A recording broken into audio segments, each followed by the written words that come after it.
जागे यहाँ बैठकर रोने से क्या होगा। बूढ़ी माँ जो भक्ति थी कहने लगी महाराज यही तो दुख की बात है।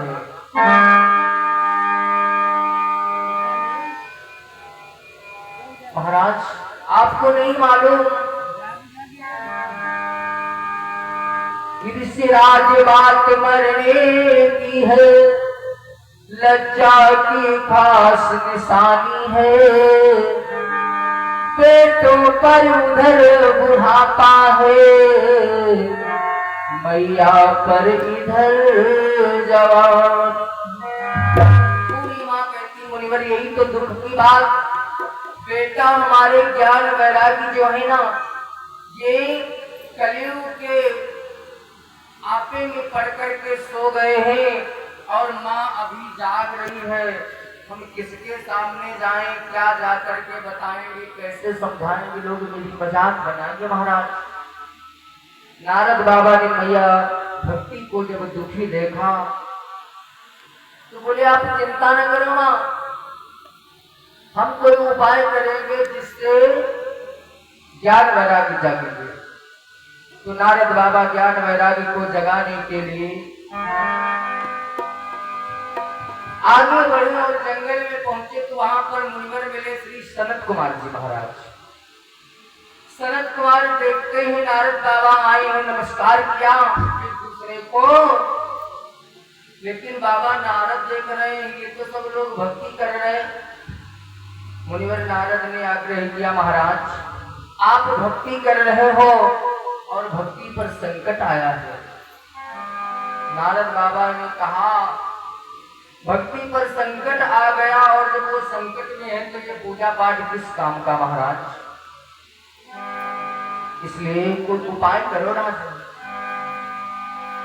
सनत कुमार बोले जाओ महाराज जाकर के ज्ञान वैरागी को बता दो कि अब ये संसार छोड़कर वो चले जाए, क्योंकि यहाँ पर अब उनका गुजारा नहीं हो सकता। समय बदल चुका है, अब समय नहीं है श्रद्धा का, रोटी का प्रश्न दिखाता।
भटकता रहेगा, भगवान की पूजा का समय लोगों के पास कम होगा। इसलिए महाराज जाओ जाकर ज्ञान वैरागी को बता दो कि वो इन संसार छोड़कर चले जाए। बाबा नारद बोले मुनिवर ज्ञान वैरागी अगर चले जाएंगे तो संसार में भक्तों का क्या होगा, कोई तो उपाय करो महाराज। तो उपाय क्या किया। सनत कुमार ने कहा महाराज नारद जी से कि हे मुनिवर यदि सोते हुए ज्ञान वैरागी को तुम हरिद्वार पहुंचाओ शांति कुंज गायत्री माता के पावन दरबार में, और 7 दिन तक उनको श्रीमद् भागवत कथा सुनाओ तो वो जाग जाएंगे और भक्ति पुनः प्रारंभ हो जाएगी।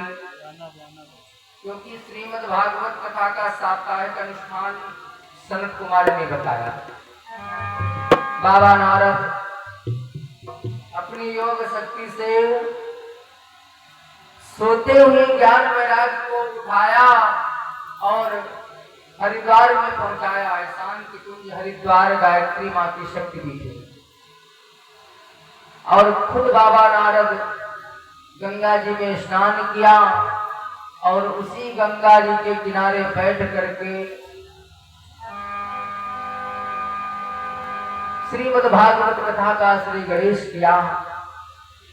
एक एक करके बाबा नारद जी ने 7 दिन तक ज्ञान वैराग्य को श्रीमद् भागवत कथा का रसपान कराया।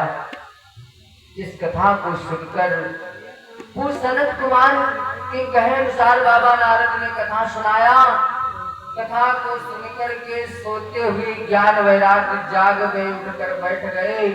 बोलो भक्त और भगवान की भागवत महापुराण की जय। तो आज जब बाबा नारद जी के द्वारा सोते हुए ज्ञान वैराग्य जागे, तभी से भक्ति पुनः प्रारंभ हुई। यदि नारद बाबा ने परिश्रम न किया होता, ज्ञान वैराग्य को ना जगाते, तो शायद आज इस संसार में जो हम आप भक्ति कर रहे हैं ना, ये भक्ति कोई नहीं करता। क्योंकि जब ज्ञान वैराग्य नहीं होते तो भक्ति करता कौन? तो नारद बाबा ने ज्ञान वैराग्य को जगाया और भक्ति पुनः प्रारंभ हुई है। बोले भागवत महापुराण की जय। श्री सूत जी ने महाराज मुनिवर शौनक जी को नैमिषारण्य की पावन भूमि में ये पावन कथा सुनाया। बोले ये श्रीमद् भागवत की महिमा है महाराज। जिस कथा को सुनकर के सोते हुए ज्ञान वैरागी जाग गए और भक्ति पुनः प्रारंभ हो गई संसार में। सनत कुमार बोले महाराज, श्रीमद् भागवत कथा को सुनकर सोते हुए ज्ञान वैराग्य जाग गए, लेकिन महाराज क्या इस कथा को सुनकर के कोई पापी भी मुक्त हो जाता है?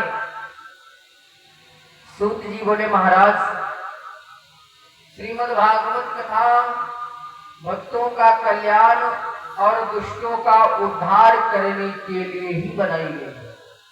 इस कथा को सुनकर कितने पापी मुक्त हुए हैं, किस तरह से संसार में पापियों का उद्धार करती है भागवत। एक एक करके भैया 7 दिन तक हम आप कथा सुनेंगे। इसमें आज प्रथम दिवस पूर्ण हो रहा है। कल दोपहर से हम आप सभी भक्त श्रवण पान करेंगे कि श्रीमद् भागवत कथा को सुनकर के कितने पापी मुक्त हुए और कैसी लीलाएं भगवान ने संसार में किया है। अपने भक्तों का कल्याण किस प्रकार से भगवान करते हैं, सभी बातें हम आप एक एक करके 7 दिन में श्रवण पान करेंगे। बोले उमापति महादेव की जय।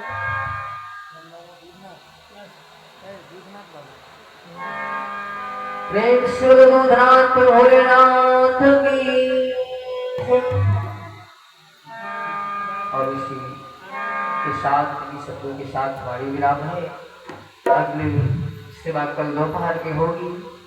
आप सभी लोग आरती करें।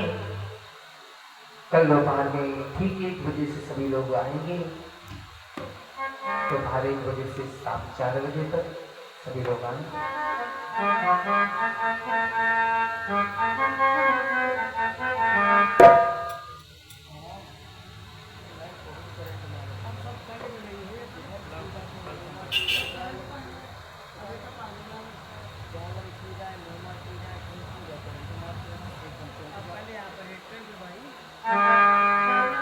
आचमन करा लो।